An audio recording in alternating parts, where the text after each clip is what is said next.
Hello guys, here we are in the FreeFire. Some of my friend needs to purchase diamonds through the subscription.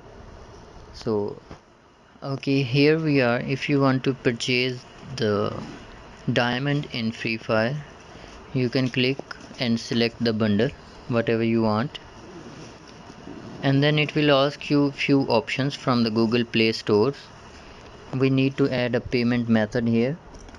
You can either select credit or debit card, or you can use the subscriber billing.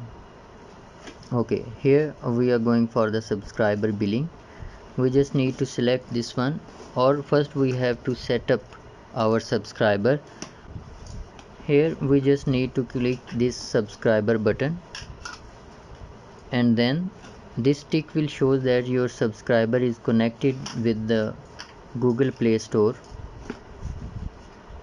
Okay, just whenever you see this green check here, select this one and then just press this one tap and buy, and you will purchase your diamond.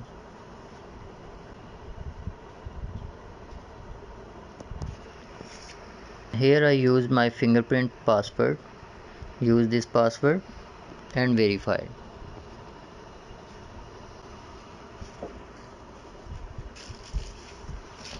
This payment was not successful because I don't have sufficient balance in my SIM card. So if you have sufficient balance, you can purchase it successfully. This is the method.